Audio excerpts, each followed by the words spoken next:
Parar para Vender é um espaço onde recebemos convidados de várias áreas, analisamos vários temas com o objetivo de estabelecermos um plano de ação. Se por um lado temos vendedores que defendem a típica expressão mais vale feito que perfeito, por outro lado há profissionais que recolhem e analisam bastantes dados antes de tomarem uma decisão. Proponho que reserve uma hora para pensar sobre a nossa atividade, métodos de prospecção, identificação de necessidades, fecho, acompanhamento de clientes e estabelecimento de parcerias. Contamos convosco.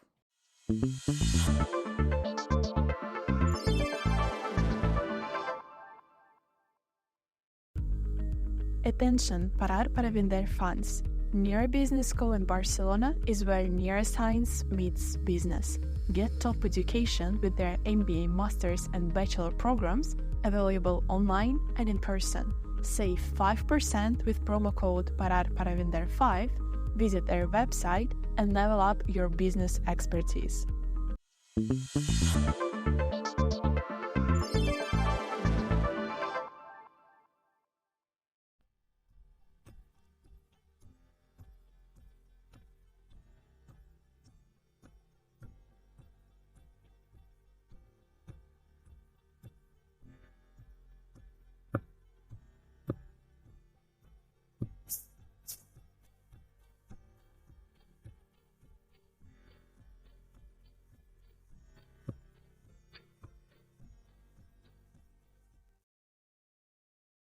Olá, bem-vindos a mais um episódio do Parar para Vender. Hoje vamos receber Tiago Gomes Santos, portanto um forte especialista em tudo o que é formação de vendas, mas melhor do que eu, vamos então receber Tiago para se poder apresentar. Olá, Olá, Tiago, Eduardo. tudo bom? Olá, como é que estás? Estás bem? Tudo bem, Tiago. Então, tu já tens muitos anos de formação de vendas, de toda esta área comercial. Queres-nos explicar um bocadinho, então, qual a tua área, de onde vens e qual a tua expertise, Tiago? Boa, antes de mais fizeste-me sentir agora velho, não é? Quando gosto desta parte de muitos anos. Eu lido um bocadinho mal com esta questão da idade, não é? Ainda por cima passei uma barreira, uma barreira agora de década, então sinto um bocadinho mais. Eduardo, primeiro vou começar por te agradecer o convite. Acho que fazes de facto um serviço público para quem é das áreas das vendas. Eu diria que é um podcast ou webinar muito reconhecido pela gente das vendas. Eu sou um ouvinte acérrimo disto, por isso fico muito grato Obrigado. por poder partilhar aqui algumas das ideias daquilo que eu tenho vindo, no fundo, nos últimos anos, longos anos, a partilhar alguma experiência nesta área. A minha formação de base é engraçado, fizeste uma pergunta que é, eu acho que nós quase todos vimos parar às vendas, não é porque um dia, não é? Então, se nós temos o sonho de ser bombeiros ou polícias, etc. E eu em miúdo tinha o sonho de ser arqueólogo, não é? O Indiana Jones estava na moda, então foi engraçado que eu segui história. Portanto, a minha formação de base é história, tive a dar aulas de história. Entretanto, passei por aquela crise maravilhosa de excesso de professores, que não deixa de ser engraçado. Havia demasiados professores no país e eu tive que fazer uma inversão de papéis. Comecei a trabalhar numa cadeia de supermercados. Aí eu acho que tive o meu primeiro contacto com a área das vendas. Ou seja, muitas das coisas que nós hoje falamos sobre a questão do marketing, posicionamento de pricing, aliás, aquela questão do que é um determinado produto estar ao lado do outro. Então passei em algumas cadeias, alguns grupos muito fortes nessa área, e estamos a falar isto há quase 20 anos, por isso passei nessa experiência. Entretanto, mudei-me, fiz mestrado na área de Sociologia, estive num grupo, durante 8 anos estive num grupo Porta Editora, em que passei desde consultor de vendas, e aí eu diria que foi quando depois comecei a ser líder de uma equipa de vendas numa determinada área no grupo Porta Editora, e mergulhei em tudo aquilo que é os ensinamentos na área de formação. Fiz Master em PNL, fiz coaching, fiz storytelling, e tive formação na altura com uma série de pessoas de referência na área. O grupo deu-me essa possibilidade e eu comecei a gostar destas áreas ou seja, comecei na própria empresa também a dar formação à minha equipa comercial. Como é que no fundo podia influenciar mais o outro na empresa? Achei que esta área, eu precisava de acrescentar aqui algum valor na área da consultoria, ou seja, ir para o negócio, perceber do ponto de vista operacional como é que ele pode melhorar, como é que pode melhorar a performance. Saí do grupo Horta Editora, tive Tive numa empresa de consultoria e, entretanto, tive uma proposta de uma empresa americana especialista numa área de um determinado setor, e aí tive durante 7 anos. Nesses 7 anos, basicamente tive a oportunidade de viver em vários sítios do país, fazer negócios ou fazer vendas com várias partes do globo, o que é espetacular. Dá-nos uma série de ferramentas, ou seja, negociar no Médio Oriente não é propriamente igual a negociar em Portugal ou na Alemanha ou no Japão. Eu diria que deu-me aqui uma série de ferramentas. Há mais de um ano, há um ano e qualquer coisa, decidi que estava na hora de criar o meu próprio projeto, ou seja, aquilo que eu considerava, ou seja, criar uma empresa chamada Max Revenue Consulting, no fundo alia 3 vértices de um triângulo. A parte da formação especializada na área das vendas, a parte da consultoria especializada, ou seja, em determinados negócios, eu entro no negócio e percebo como é que o negócio pode ser otimizado, e a parte da área do coaching de vendas, ou seja, de acompanhamento no terreno dos vendedores e dar-lhes feedback sobre o que é que estão a fazer bem, o que é que podem fazer melhor. Pronto, e no fundo, estas são as áreas que tenho intervido nos últimos 8, 9 anos, porque eu vinha já com essa experiência da empresa anterior. Muito bem. Olha, Tiago, nós então, quando falamos sobre vir-se aqui ao parar para vender, discutimos vários temas e acabamos por incidir sobre este, e acabamos por incidir sobre o upselling, não é? Então, Tiago, isto para quem nos está a ouvir, o que é o upselling e qual é a sua importância para aumentar as vendas? Sim, eu diria, essa é a pergunta é de resposta simples, ou seja, o upselling no fundo é nós temos a capacidade de incrementar a venda face à procura inicial, à necessidade inicial do cliente. É muito simples de explicar, ou seja, isto é um upselling. A parte da implementação disto é que se torna muito, muito complicado. Obviamente, em termos de empresa, eu aqui diria que depende um bocadinho dos setores, mas eu faço já esta pergunta, que é, imaginem o que é um negócio, nunca consegui vender, ou uma marca, não consegui vender os seus topos de gama. Ou seja, nós sabemos, e tu tiveste cá a Melissa Palmer, não é? que é especialista na área da neurociência, no caso, e da economia comportamental. Exatamente, eu sou um apaixonado. Aliás, eu tenho há uns anos um amigo meu apresentou-me a economia comportamental e eu acho que virou completamente a minha vida, ou seja, depois aí fiz formação em neuromarketing, etc., porque senti claramente que era aqui que podíamos constituir algo diferencial. Por exemplo, recordo-me que apanhei um estudo em que no restaurante o vinho mais caro e o vinho mais barato nunca são vendidos. Então, se eu pensar na questão do upselling, imaginem o que é vocês terem um restaurante em que passado X tempo aquele vinho estraga-se ou tem que ir para fora. Da mesma forma, imagina uma marca de TVs que os seus topos de gama não são vendidos. O upselling é uma oportunidade gigante para as marcas, porque possibilita à empresa gerar mais revenue em produtos que não são normalmente escolhidos pelo cliente numa primeira escolha.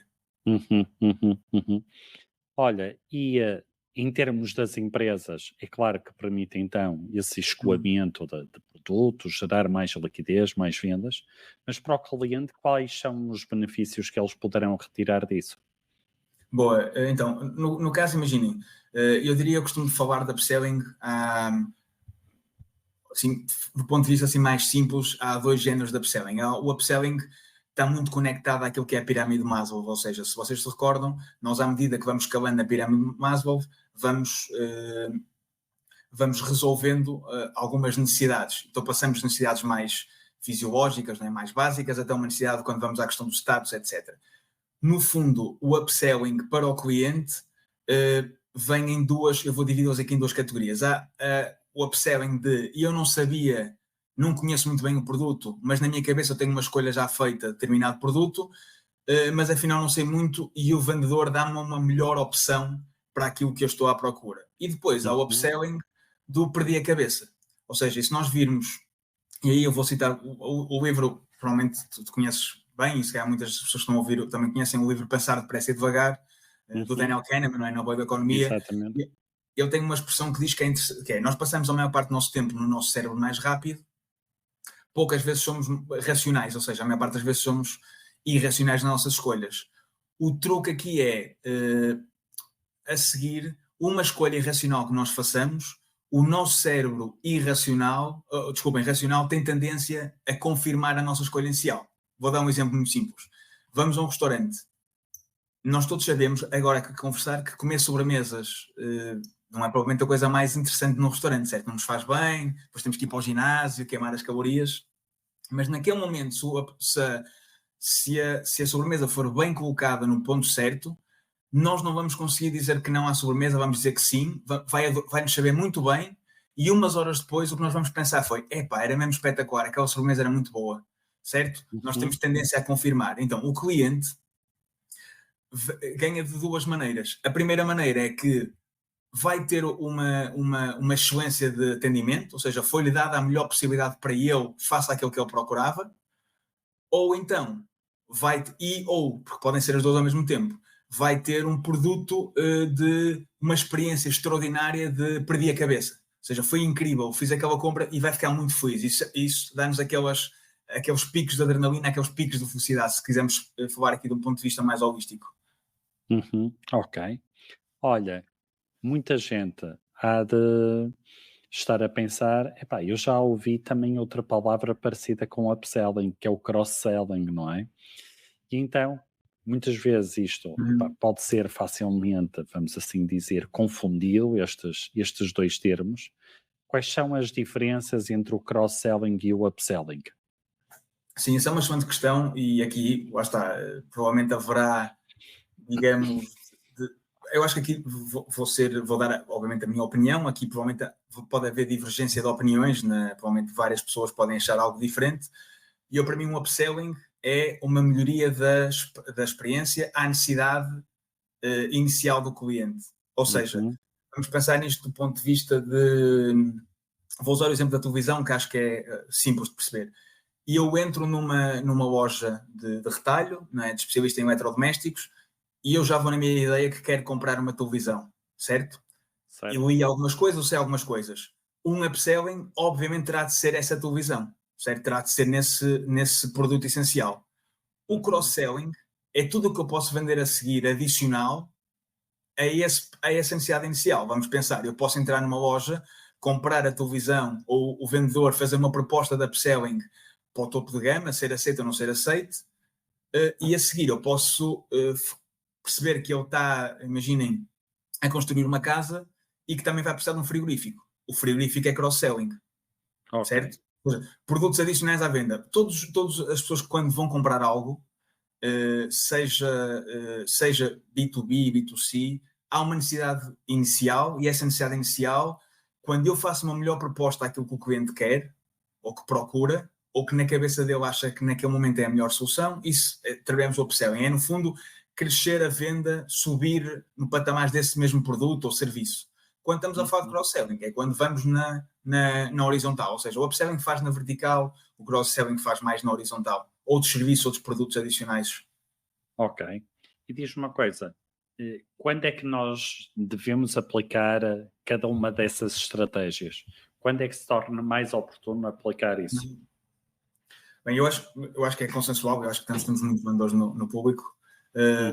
As vendas são simples do ponto de vista conceptual de se fazerem. Há a parte da qualificação, certo? Portanto, eu não vou falar da parte da empatia, de que é empatia, etc., rapport, mas no fundo há dois passos, vamos falar, há um conjunto, nós qualificamos aquilo que o cliente procura e a seguir fazemos-lhe a recomendação da melhor solução para ele. Então, eu acho, e da minha experiência, tu se calhar tens a mesma experiência, depois também queria ouvir um bocadinho sobre isso, que é, eu acho que a maior parte das vezes onde nós falhamos, ou quando os partes dos vendedores falham, da minha experiência enquanto consultor, quando faço coaching de vendas, é na parte da qualificação. Nós tendemos a acelerar esse passo, não fazemos as perguntas todas, e às vezes atiramos um bocadinho aos pardais, tiramos para o ar, é o que eu chamo é uma espécie de talibã, não é? Que dispara para todo lado e pode ser que caia alguma coisa. Certo? Exatamente. Eu acho que se calhar tens a mesma experiência do que eu, ou seja, a tendência que eu vejo, muitas das vezes eu tenho empresas que trabalham comigo, para eles o upselling está super bem enraizado, sabem que é importante fazer, mas depois atiram um bocadinho ao ar, certo? Mandam-se para o ar e falham redondamente, porque falharam a parte da qualificação. Seja na parte do upselling, seja na parte do cross-selling, os passos fundamentais é na parte da qualificação, ou seja, eu tenho que fazer perguntas certas. Vamos pensar na questão da televisão, vou usar o mesmo exemplo para que as pessoas compreendam, que é, tu chegas ao pé de mim, eu sou vendedor de uma loja de retalho de eletrodomésticos, chegas-me e dizes-me, olha, eu quero comprar uma televisão. O que eu automaticamente tenho que te perguntar é preferência de marca, distância do sofá para a parede em que vai estar a televisão, que tipo de programas é que vês mais na televisão, vês mais futebol, vês mais à noite, vês mais o dia, e com esse conjunto de questões, ou no caso, o conjunto de respostas que me vais dando, feedback que me vais dando, e eu vou-te propor a melhor solução que eu, enquanto especialista, vou achar para ti é a melhor, ok? Uhum. E é aqui que normalmente surge o upselling, é neste momento que eu digo, olha, tendo em conta aquilo que o Eduardo que estás à procura, pá, eu acho que esta televisão é a melhor solução para ti para isso. Uhum. A seguir, o que é que pode acontecer? O cliente pode dizer que sim, espetacular, adorei, muito obrigado, és o maior, Tiago. Ou pode dizer, olha, pá, não estou muito convencido, eu achava que era a outra melhor. Temos ali umas ligeiras objeções, lidamos com ela. Ou pode dizer, epá, não, que isso é muito caro, e temos uma objeção ao preço, certo? Então, eu volto a dizer, a parte da qualificação é aquela que é fundamental para identificarmos. A parte do cross-selling, já agora vou aproveitar, só pode surgir depois de fecharmos a primeira venda inicial, certo? Às vezes acontece isto, e se calhar tens a mesma experiência. Há muitos vendedores que, vamos pensar na questão da televisão e de frigorífico, e eu começo a falar e tu começas-me a dizer, mas eu estou a construir uma casa, vou querer os eletrodomésticos todos. E eu vejo ali uma grande oportunidade e começo a falar de frigorífico antes de falar da televisão. O que vai acontecer na maior parte das situações é que o cliente vai-se embora, porque vai ficar muito confuso, porque eu não estou a responder à necessidade básica dele, certo? O que eu vou lá. Então, o cross-selling só pode surgir quando a venda da televisão ou os passos da televisão estão feitos, é aí que eu posso partir para outras vendas. E cada cross-selling tem que ser feito dessa maneira. Fecho uma venda, passo para a seguinte. Não sei qual é a tua opinião sobre isso. Olha, depende muito se estamos a lidar com clientes B2B ou B2C. Quando eu lido com clientes B2B, eu sinto que antes mesmo até da qualificação, aquilo que eu noto é que há vendedores, não estou a dizer que é as empresas, mas que há vendedores que não têm percepção de qual é o seu cliente ideal. Portanto, a qualificação nunca poderá ser bem feita porque eles também não sabem para onde é que se vão dirigir. Então acabam por atacar o mercado assim de uma forma cega, vamos assim dizer, não é? Quando estamos a falar do B2C, eu aí diria que cada vez mais é importante a forma como as empresas falam para o consumidor final, ok? E quando falamos de cross-selling e upselling, eu lembro-me sempre de algo que, pelo menos todos nós, uma vez por semana, somos abordados por técnicas de cross-selling e upselling. E digo pelo menos uma vez por semana, porque, olha, é normalmente o número de vezes que eu costumo ir a uma bomba de gasolina, não é? Nós chegamos à bomba de gasolina, paramos o carro na bomba, e há lá um papel a dizer assim, epá, se quer fazer mais 55 km, coloca combustível aditivado.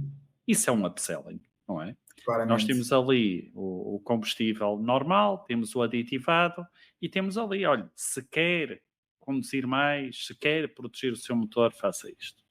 Mas, bom, independentemente da nossa escolha, há uma coisa que nós no fim vamos ter que fazer depois de pôr o combustível, que é ir pagar. E quando vamos pagar, o que é que acontece?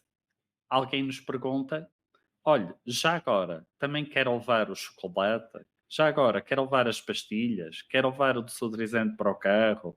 O que quer que seja. E aí estamos claramente a falar do cross-selling. Portanto, aquilo que eu no fundo quero dizer é a questão da qualificação parece-me importante, embora aqui claramente mais direcionada para o B2B, não é? Quando estamos a falar com consumidores finais, eu acho que aqui tem que haver uma preocupação das empresas de criar outro tipo de abordagens de comunicação. Porquê? Porque nós sabemos que hoje, cada vez mais, as pessoas gostam de entrar numa loja e sentirem-se livres, sentirem-se independentes, acima de tudo, não gostam de ser pressionadas no momento de fazer uma compra, não é? Sim, eu aqui, Eduardo, deixa-me só, vou partilhar a minha experiência. Obviamente, a minha maior experiência nos últimos tempos tem sido muito mais com B2C e com um tipo de cliente até específico. É um cliente que provavelmente nunca mais volta, não é? Porque eu trabalho muito na área de turismo, estamos a falar que 80%, 90% desse cliente vem uma vez e não volta mais, não é porque não gostou da experiência, até porque estamos a falar às vezes de marcas que são internacionais e ele repete internacionalmente, mas que não volta mais.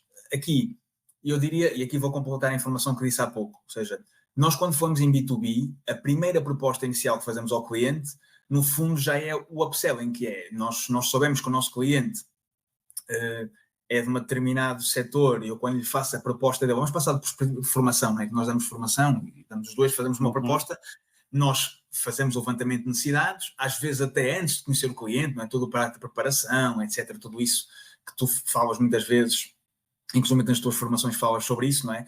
Parte da preparação, de como é que eu vou criar, o que é que eu vou perceber, o meu cliente, que tipo de cliente é, etc. E a minha proposta é a melhor proposta para ele. Ok, que me dá margem de fazer aquilo que é um top-down selling, ou seja, eu ir para uma segunda proposta ou para uma terceira, dá-me essa margem. No consumidor final, eu aqui vou discordar ligeiramente de ti, porque há formas, ou seja, eu trabalho, imagina, uma loja de retalho, e eu não sei que cliente é que me entra em loja, vamos pensar, eu sou uma loja de roupa no shopping, que eu não sei que tipo de cliente é que me vai entrar.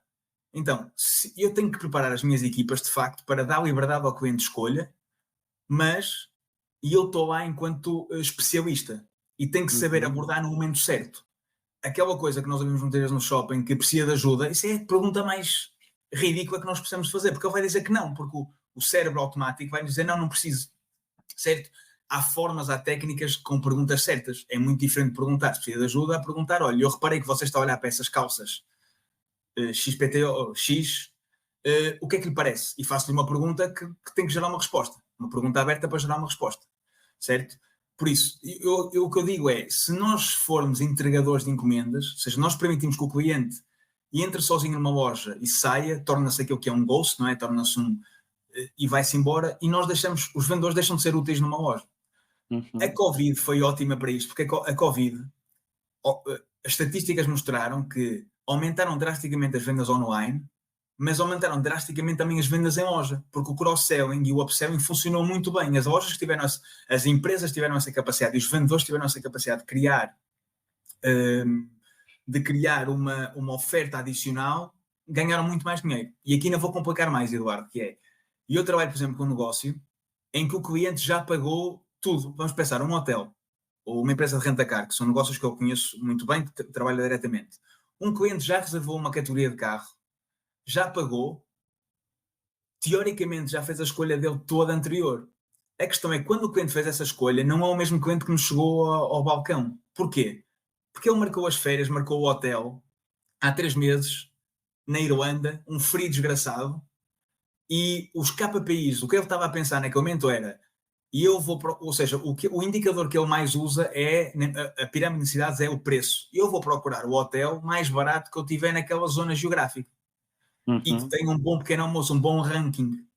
Mas ele depois, 2 meses depois, entra em modo férias. Entra no avião e desligou o piloto racional. E quando chega ao balcão, eu dou sempre este exemplo, eu vivi no Algarve, e eu recordo-me fazia a viagem Porto-Algarve, a porta do avião, quando abria, sentia-se aquele calor, e eu já não era a mesma pessoa. Ou seja, e esse cliente, quando está em modo férias, o mindset dele não é igual. Ou seja, é um novo cliente. E a Melissa Palmer fala sobre isso num dos episódios, diz mesmo que é mais fácil fazer um upselling de um cliente que é nosso habitual, que já pagou algo, do que não pagou nada. Por isso, o que ele pagou para trás não influencia nada. Por isso, só para referir isso, no B2C, a maior parte das empresas, ou muitas empresas, não têm uma boa estratégia de upselling nem de cross-selling. E falha redondamente, ou seja, ter um lojista no shopping é igual, certo? E não é. Porque eu tenho várias experiências disso, naquilo que é a venda cruzada, o talão médio, o preço médio, há vendedores que fazem muito mais dinheiro do que outros. E que o cliente dá boas notas, certo? Dá boa customer service. Por isso, no B2C é mais complexo fazer, porque o cliente normalmente vem já com uma ideia pré-definida do que quer, mas aí é que nós entramos enquanto trainers, não é? Enquanto formadores, para dar o feedback certo, etc. Por isso, desculpa já ter contestado o que disseste, mas... Não, eu acho é que aquilo que eu queria dizer, e não entrei em detalhe, era o que é importante numa loja haver a comunicação, não se estar só dependente do vendedor, não é? Até porque hoje, eu não vou referir marcas, mas há determinadas lojas, e continuando com o exemplo que tu deste de eletrodomésticos, onde nós antes encontrávamos 5 e 6 empregados, agora encontramos 2. Em que desses 2 ainda há um que tem que fazer de caixa se alguém for comprar, ou pagar, melhor dizendo. Portanto, aquilo que no fundo estava a dizer é, tem que haver aqui políticas de comunicação na própria loja, ok? Como existe um exemplo que eu falei em termos daquilo que era a bomba de gasolina, não é? Mesmo que o empregado que está na caixa cometer ou se esquecer de dizer da promoção das pastilhas, há uma coisa que eu sei, é que está lá um papel exatamente com a indicação da promoção das pastilhas. Portanto, era um pouco sobre isso que eu queria incidir. Mas tens razão. Sim, deixa-me só completar isso. E aí concordo contigo, que é, as próprias empresas, de alguma forma, ou as marcas têm que pensar na questão do nudge, não é? De criar pequenas, cotoveladas. O nudge nunca tem tradução, é difícil, não é? Pequenas, eu ia chamar artimanhas, mas artimanhas é uma palavra um bocadinho difícil, mas é pequenas situações, como essa questão de por mais 30 cêntimos abasteça, etc., para fazer mais quilómetros, e isso sim, as empresas podem fazer isso. E aí o neuromarketing é espetacular, porque pode-nos criar a questão de posicionamento, que se vender o meu produto, meto ao lado de um muito mais caro e há maior probabilidade, etc. E concordo em absoluto contigo, por isso foi só para ser polémico. Não há aqui qualquer questão. Olha, há um bocado tu dizias que em termos de upselling, poderemos ter aqui a objeção do preço, não é? Que outro tipo de objeções é que são comuns aparecerem no upselling? E como é que achas que os vendedores devem lidar com esse tipo de objeções? Bom, essa é uma pergunta muito importante, porque a maior parte das vezes que vamos fazer uma proposta de upselling, o cliente vai dizer que não. É isto, é tão simples quanto isto. E eu diria que nós todos odiamos o não, sabemos disso, o não é uma palavra que nos custa ouvir, e muitas das vezes, e voltando àquela questão, é-nos mais fácil responder diretamente à necessidade básica do cliente, ou seja, o cliente vem com uma ideia, vou usar a questão do eletrodoméstico, para mantermos aqui a mesma linha de pensamento, que é, um cliente ouviu falar da marca A num tamanho X, não é? Porque agora Google e sabe a informação praticamente toda daquilo que acha que procura. É mais fácil, se estou numa loja, dizer-lhe eu, sim, olha, tem aqui esta, tome lá, vá à sua vida, e nós isso vamos rapidamente ser ultrapassados porque não acrescentamos valor à compra do cliente, isto é importante, e muito tem a ver, que é, a maior parte, qualquer vendedor e qualquer pessoa não gosta de ouvir o não. Eu diria que na maior parte das vezes que nós propusemos um upselling, o cliente vai dizer não, e está tudo bem, faz parte. Por isso, quando ele diz o não pode acontecer por 2, 3 razões. A primeira é o preço, como falamos há bocadinho, ou seja, a maior parte dos clientes pode achar o produto não é caro. Ele pode ou não, duas coisas, pode ou não valorizar aquilo que ele custa, e para ele não é importante, vamos pensar nisto. Por exemplo, na questão do carro, um upselling de carro. Para mim, não me faz sentido conduzir um cabriolé. Eu olho para um carro e para mim um carro tem que ter 4 rodas, basta-me. Então ter o carro A ou o carro da mesma marca, o melhor modelo, não me faz diferença nenhuma. Porque ele serve um propósito de ir ao ponto A e ao ponto B. Então eu não identifico valor naquele valor emocional, naquele valor económico. A outra objeção do preço é eu não tenho dinheiro para ele, eu gostava muito. Adoro carros, é espetacular, mas eu não tenho dinheiro para ele. E isso dá-nos uma grande mais-valia, que é qual? Que é nós temos a possibilidade de ir a uma segunda melhor proposta, certo? Porque ele já nos deu outras pistas. E isto é algo que eu diria que a maior parte dos vendedores ouvem o não e depois ou têm medo de ouvir o não, ou aqueles que ouvem o não percebem que na maior parte das vendas da upselling não funciona na primeira oferta, funciona na segunda oferta. E isto é algo também importante. Vamos passar na questão da televisão outra vez.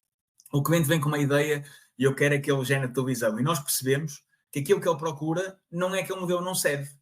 E nós temos um muito mais interessante para ele. E ele vai objetar, provavelmente pelo preço, ou porque não identifica valor, etc. E nós aí temos uma possibilidade de cairmos a outro modelo abaixo, que será melhor face à procura dele inicial, e ele vai estar muito mais bem servido, vai ter um produto que vai mais direto às necessidades dele, e a minha empresa vai estar a ganhar mais dinheiro, e eu próprio, se tiver uma comissão associada a isso, também terei a aumentar a minha comissão de venda, ok? Relacionado com o preço. Depois temos a objeção de eu ainda não estou muito convencido, certo? Estou ali com pequenas objeções que é, mas não sei se é uma boa escolha, se não é uma boa escolha, etc. Pronto. E isso também é uma objeção muito comum, e nós temos que dar aquele pushzinho, não é? Aquele empurrãozinho, e no fundo temos que voltar outra vez à questão de darmos características, benefícios, ou darmos mais a parte dos benefícios, que é como é que isto vai ajudar a ele a estar mais bem servido. Pronto. No fundo, para ele não se arrepender. Já sabemos que o medo, o FOMO, não é? O Fear of Missing Out, e por outro lado, a aversão à perda é sempre maior do que alguém, porque nós temos que o afastar para não se arrepender no futuro. E depois há a situação normal, que é o cliente continuar a dizer que não e não querer, e nós temos que cuidar com isso. Eu costumo dizer, imagina, para tu teres uma conversão de upselling, vamos pensar aqui tipo 20%, em 10 clientes, tu tens que ouvir 27 nãos, acho que é assim mais ou menos a conta. Porquê? Porque o cliente, se nós fizermos bem o trabalho, vamos a uma primeira oferta, vamos a uma segunda, vamos a uma terceira, para ter 2 em 10, os outros 8 vão ter que dizer mais vezes que não. E isso mete-se aqui um bocadinho de medo, não é? Nós não gostamos disso. Epá, eu há uma coisa que eu gosto, que eu acho que dá bastante resultado quando se faz aquilo que vamos assim dizer, este tal empurrão que tu há um bocado estavas a dizer. Eu, mais do que fazer o empurrão, eu gosto é de pôr o cliente a vender-se a si próprio, ok?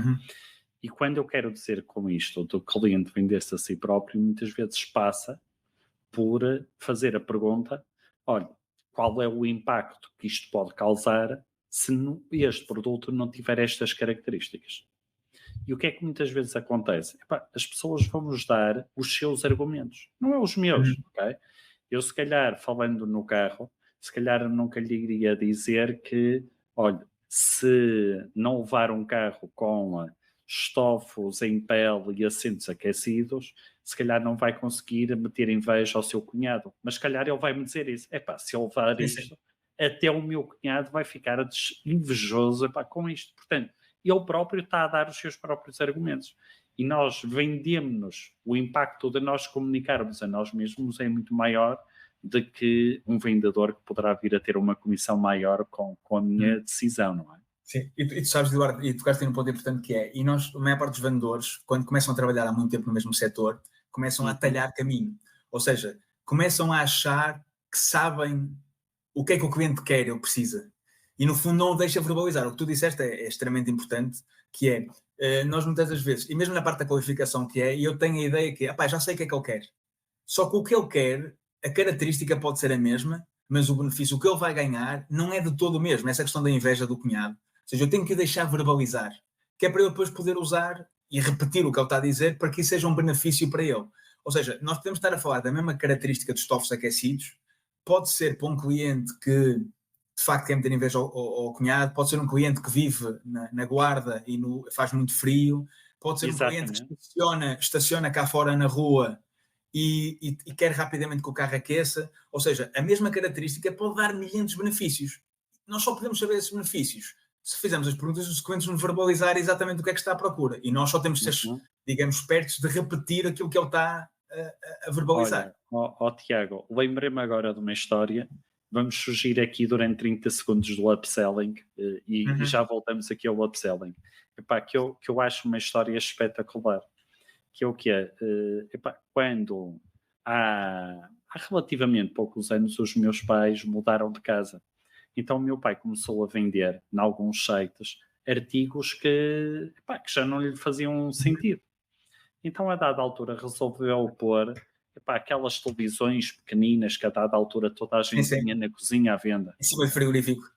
Exatamente. E então o que é que acontece? Aparece um indivíduo que que diz, olha, então eu vou ter consigo, para levar a televisão, mas diga uma coisa, a televisão tem comando?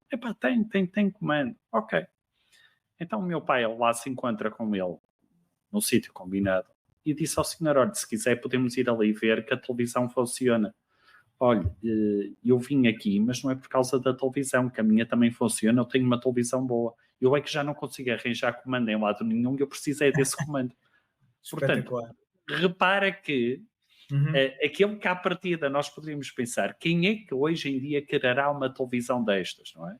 E nós podemos pensar, alguém que tem uma cozinha pequena, alguém que não tem dinheiro para, quer que seja, não. Era apenas um indivíduo que tinha aquela televisão há décadas e não conseguia arranjar um comando. Portanto, sim.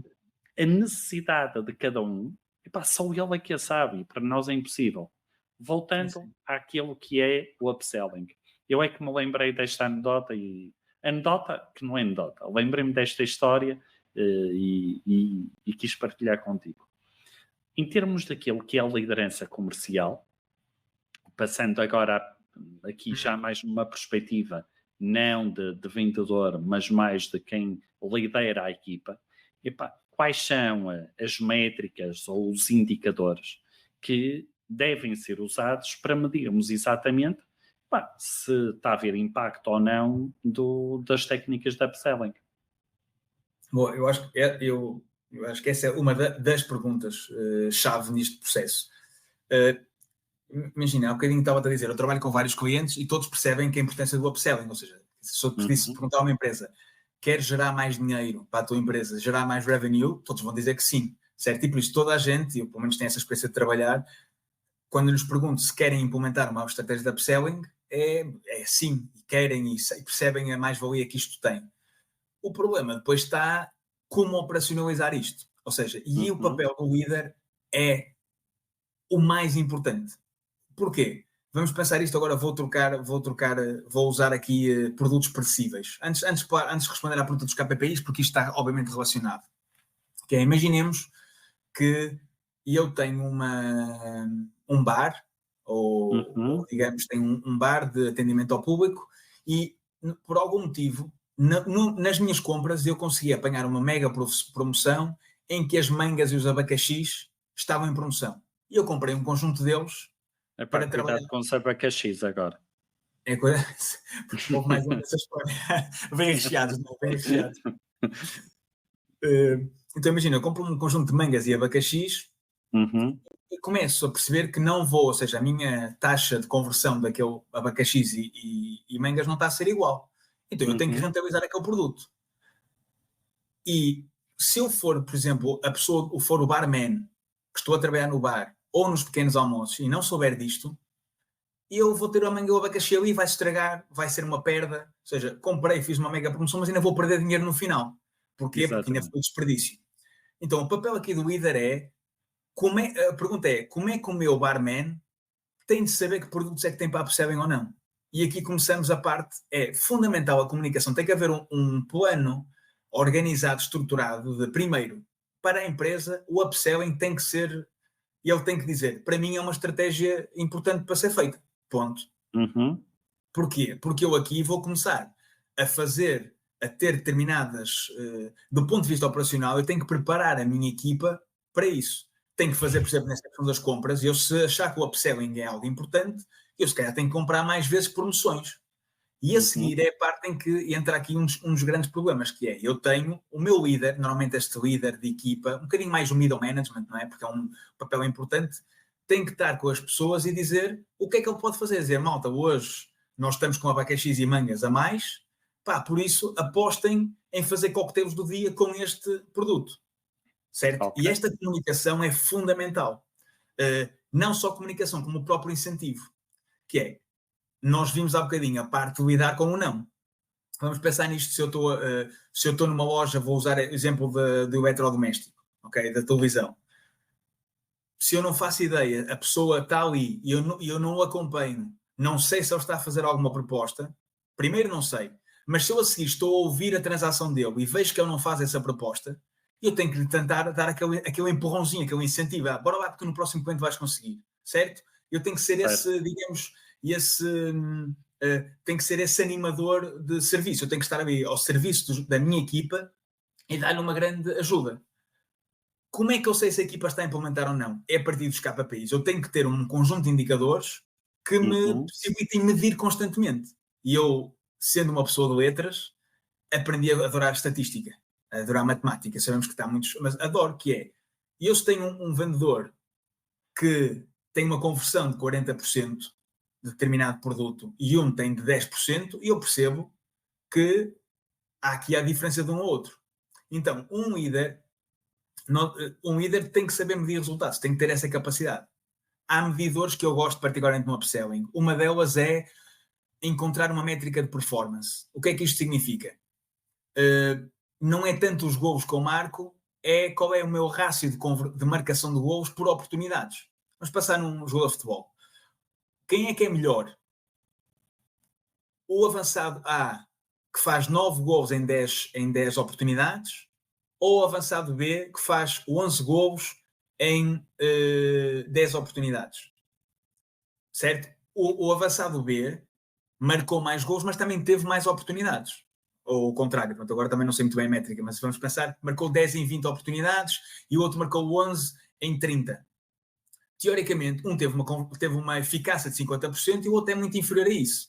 O outro marcou mais golos, mas eu gosto, importa-me, e quando nós falamos, isto é importante, nem tanto no B2B, mas mais no B2C, a minha taxa de sucesso, de performance com o cliente que me entra em loja é muito importante.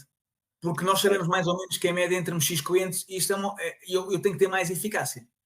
No B2B, essa métrica só não chega, mas também é importante. Mas há muito mais a métrica de conversão. Quanto é que eu converto? Quanto é que é o meu preço médio de talão?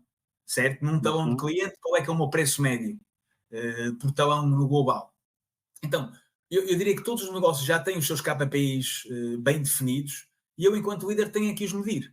E tenho que, a seguir, ter aquela conversa de definição de objetivos. Isto é algo muito importante em vendas, eu bato muito nisto, que é, mais até do que o acompanhamento do terreno, eu definir objetivos com a minha equipa, com o meu vendedor, dizer, ok, tu estás neste momento, estás neste ponto, vamos definir o objetivo para o mês, e a meio do mês fazer um acompanhamento do ponto de situação para que ele, ou que ainda vá a tempo de chegar ao objetivo, ou que continue a correr para ficar ainda mais longe. Por isso, e aqui os números não mentem.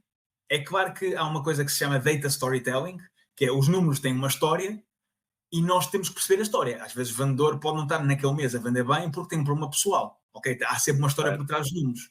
Ou teve azar, não é? Eu gosto, o azar é engraçado, que é, eu tive muito azar, apanhei muitos clientes, trabalhei muitos domingos e venho os domingueiros ao shopping e não compro nada. Pronto. Às vezes há estas histórias. Eu tenho que dar aqui essas nuances do negócio. Mas eu tenho que ser, enquanto líder, eu tenho que ser bom a analisar números. Posso não ter prazer com isso, mas eu tenho que parar e olhar e ver tendências. E vamos encontrar coisas espetaculares.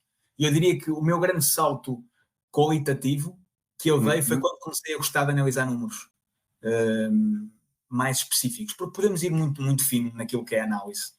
Okay. Isso um líder tem que o fazer. Um líder tem que ter essa capacidade. Exatamente.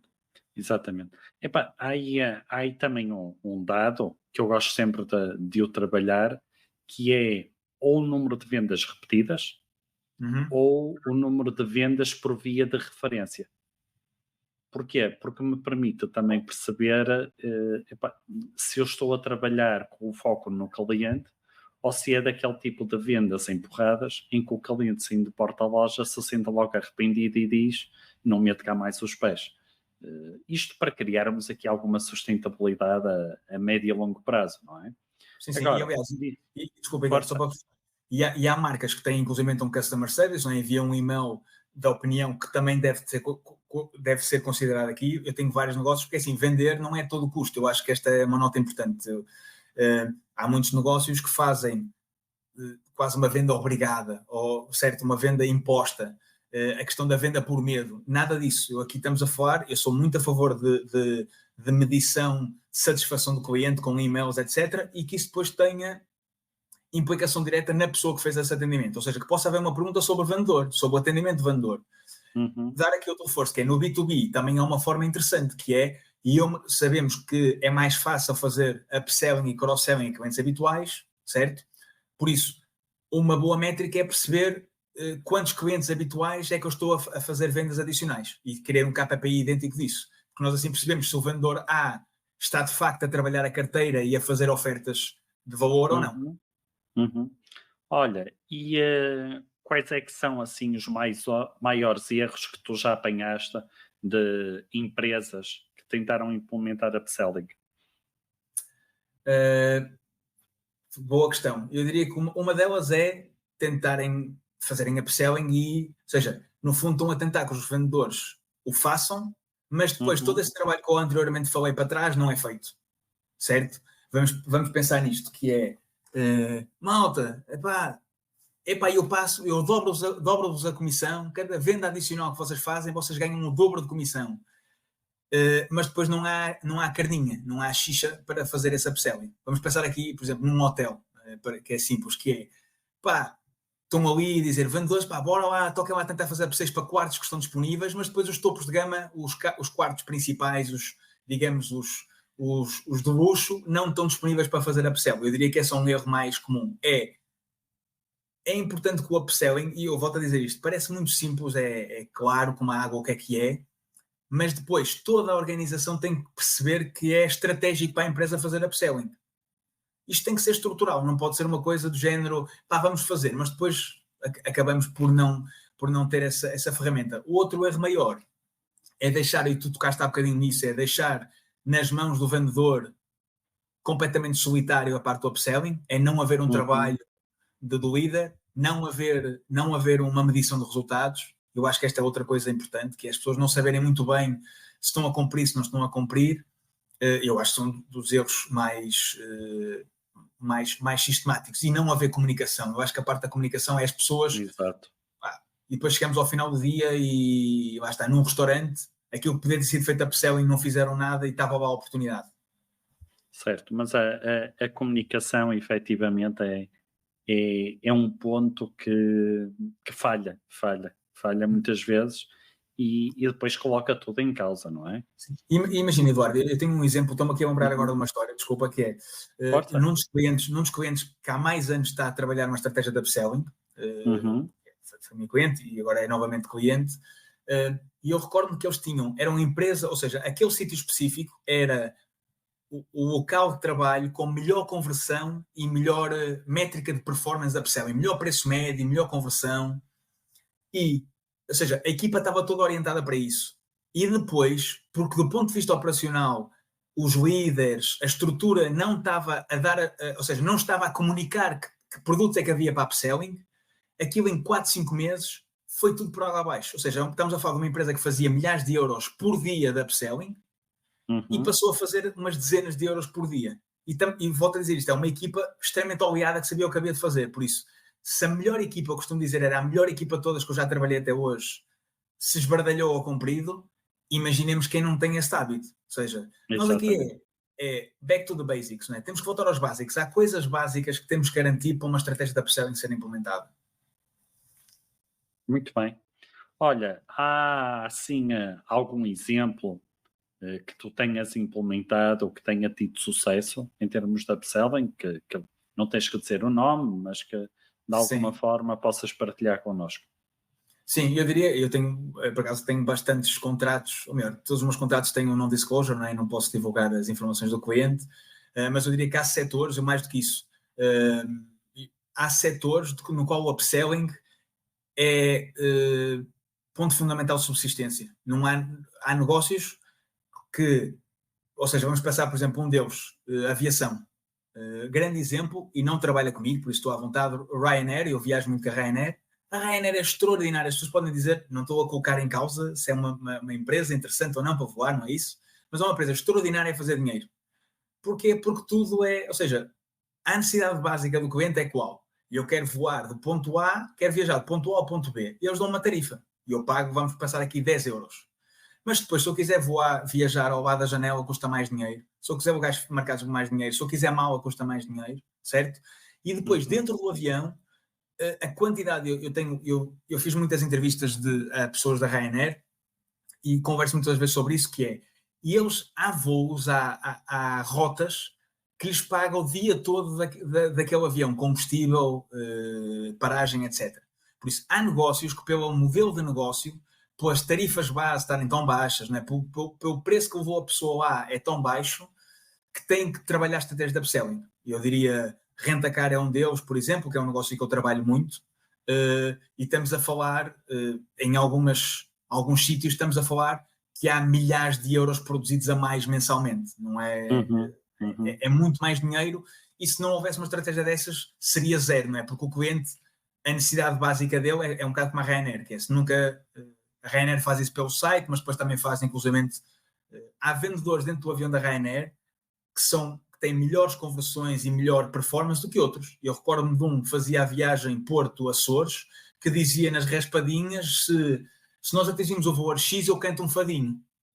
E era incrível, que ele fazia, atingia os objetivos praticamente todos. Percebem que isto é quando fazemos aquilo que o João Catalão fala de wow me, não é? Damos uma coisa extra enquanto vendedor. E depois, tudo o que é setores, eu diria, de retalho, ou seja, estamos a falar de lojas de shopping, seja de roupa, seja de eletrodomésticos, implementando bem uma estratégia tem muito mais sucesso, certo? E eu recordo-me que trabalhei com algumas dessas marcas e é extraordinário, hein? O impacto é brutal, certo? Se cruzamos a formação, o on-site coaching e a parte operacional. Por isso, mais interessante ainda, e eu recordo-me dessa história, posso partilhá-la, eu num determinado hotel que trabalhei, o hotel não posso dizer o nome, mas basicamente era um dos melhores hotéis do mundo, é português, o hotel não é português, mas está em Portugal, e eles tinham o melhor customer service do mundo. E eles tinham algum receio de implementar uma estratégia de upselling. Imaginem, um cliente que chega lá em que eu não lhe posso dizer que o quarto que você tem é mau e tem aqui o melhor, porque aquele quarto que ele já tem é muito bom. E eles tinham muito receio de implementar uma estratégia de upselling porque achavam que iam baixar o customer service. E isso não aconteceu. Eu disse, confiem, tentem lá fazer, confiem em mim. E eles ainda melhoraram. Porquê? Vou contar esta história assim rapidamente. Numa das vezes que eu estava a trabalhar com eles, chegou um casal dos Estados Unidos, Nova York, que estava em lua de mel cá. E o recepcionista que lá estava, disse, olha, então vocês já estão aqui em lua de mel e eu tenho a nossa Master Suite, que normalmente está ocupada, mas desta vez está desocupada, e eu consigo fazer aqui uma pequena diferença no valor, e você pode ficar lá a dormir nesta sua experiência e ter a melhor lua de mel de todos os tempos. 5 dias depois eles deixem e disseram que foi a melhor coisa que fizeram na vida deles. Ou seja, pagaram mais não sei quantas centenas de euros por noite. Certo. Ou seja, e a seguir ainda foram dar um bom comentário. Certo. Porque as suas expectativas foram excedidas. Porquê? Nós todos sabemos, o customer service é algo muito importante agora. Primeiro, as pessoas só vão online comentar por duas razões. Ou quando as expectativas são muito fraudadas, ou quando as expectativas são muito superadas. Exatamente. Então, as muito fraudadas, nós não conseguimos baixá-las. As muito superadas, o upselling é uma excelente estratégia. E por isso esse hotel, basicamente, conseguiu fazer mais dinheiro em termos de revenue com o upselling e conseguiu ainda melhorar o customer service. Ok, muito bem. Obrigado por teres partilhado essa história, Tiago. Olha, Tiago, a conversa passa a voar. Já vamos com 53 minutos. Olhei agora para o relógio. Ora bom, eu convido todos que nos estão a ouvir, se quiserem fazer alguma pergunta ao Tiago, para estarem à vontade, exatamente para questionarem tudo aquilo que para vocês possa fazer todo o sentido. Tiago, enquanto esta malta está aqui a preparar as perguntas e está a pensar exatamente em como fazer, vamos então pensar no seguinte. Alguém que nos está a ouvir conheceu agora o que é o upselling e diz assim, ok, quero implementar isto. Quais são os primeiros passos então para implementar uma estratégia de upselling? Bom, eu diria que o primeiro passo é aquele que eu disse há pouco, em termos institucionais, ou pelo menos do departamento, estamos a falar aqui de vendas, operações, compras, toda a gente tem que estar a par que isto vai acontecer, certo? Ou seja, nós temos que dizer, estrategicamente, para conseguirmos aumentar o nosso revenue, o dinheiro gerado, e eu vou implementar uma estratégia de upselling e temos de estar todos em uníssono em relação a isso. Então esse é o primeiro passo. E por isso estamos a falar, tem que haver uma decisão dessas high level. Se eu sou o middle manager e quero implementar na minha equipa, eu tenho que ter essa capacidade de comunicar para cima e dizer que isto tem que ser estrutural. Um segundo passo importante, e eu acho que isto é transversal às vendas, é eu tenho que ter listado os produtos que eu tenho e tenho que quase ranqueá-los. Eu sei que aqui o upselling, é claro que nós aqui o preço faz isso, certo? Normalmente o produto que tem o maior valor financeiro associado, normalmente é aquele que é o mais completo. Mas eu tenho que fazer esse ranking. E depois tenho que fazer uma coisa importante que é, eu tenho que fazer fichas de produto do ponto de vista comercial, que isto é algo muito importante. Vamos pensar aqui na questão de um carro.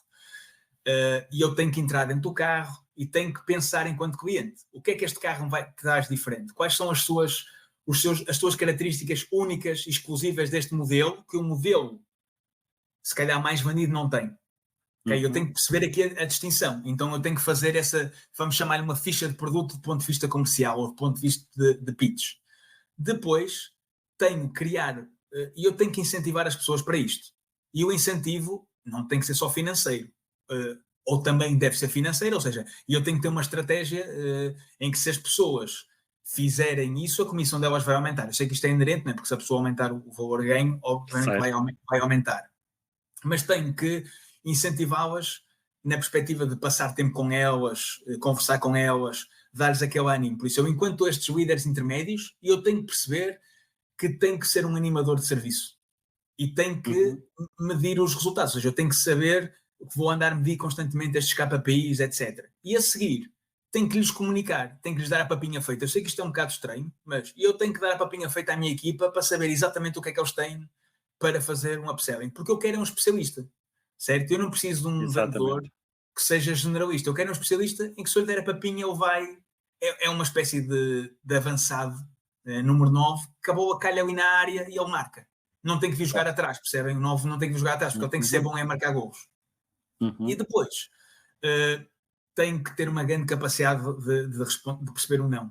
E eu aqui, os números são essenciais. E eu vou dizer, vocês para terem 2 sims em 10 clientes, podem lidar com 20 nãos. Eu tenho negócios que são 27 nãos em 10 clientes para ter 2 sims. E tenho que lidar bem com isso, certo?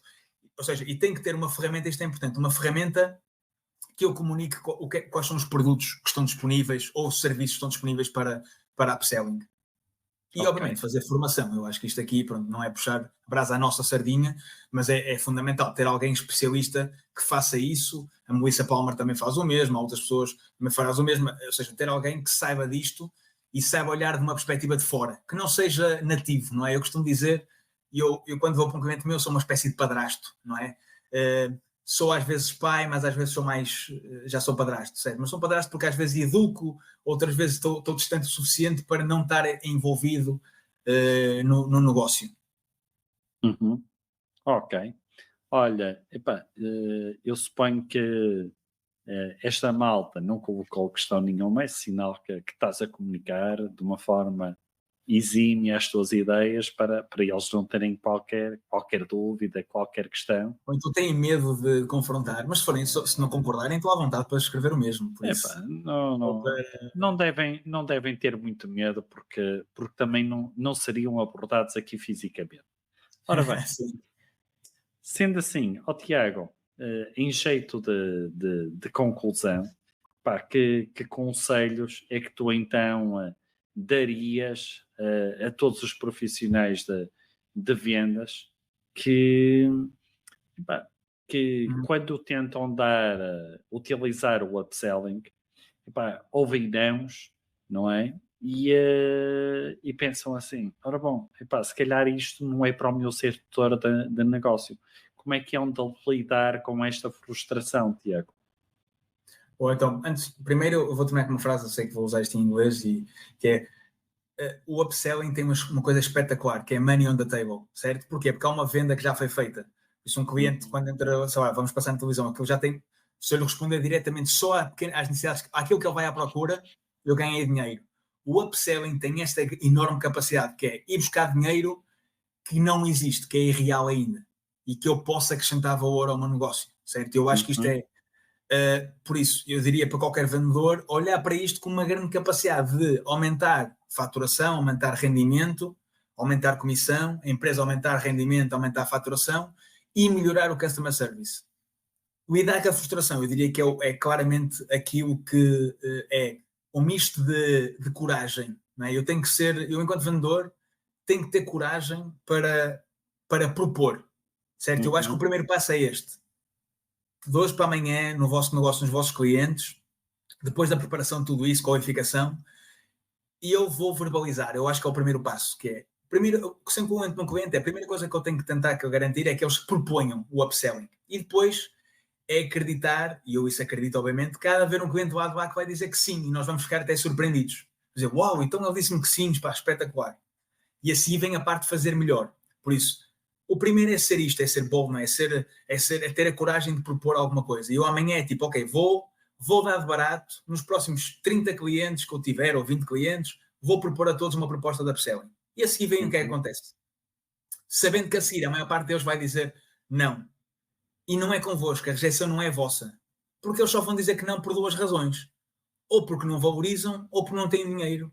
É tão simples quanto isto. Não é contra nós, não é nada pessoal, e temos que despessoalizar esta venda. Por isso, vão amanhã, tentem, deem de barato e vocês vão perceber que os resultados depois vão estar aí à vista.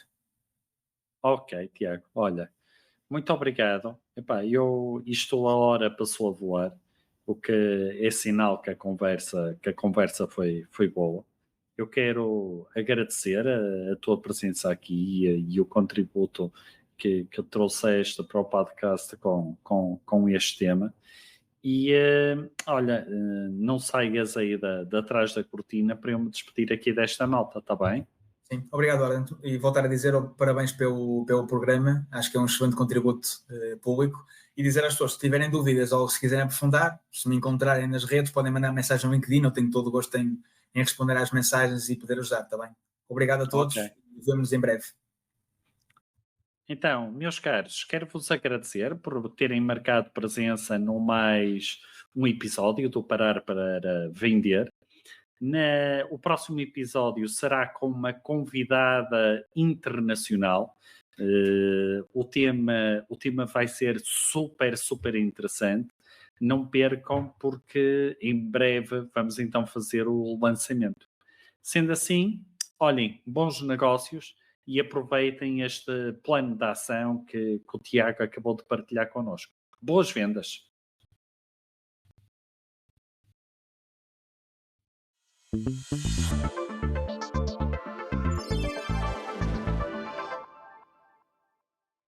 Parar para Vender é um espaço onde recebemos convidados de várias áreas, analisamos vários temas com o objetivo de estabelecermos um plano de ação. Se por um lado temos vendedores que defendem a típica expressão mais vale feito que perfeito, por outro lado há profissionais que recolhem e analisam bastantes dados antes de tomarem uma decisão. Proponho que reserve 1 hora para pensar sobre a nossa atividade, métodos de prospecção, identificação de necessidades, fecho, acompanhamento de clientes e estabelecimento de parcerias. Contamos convosco!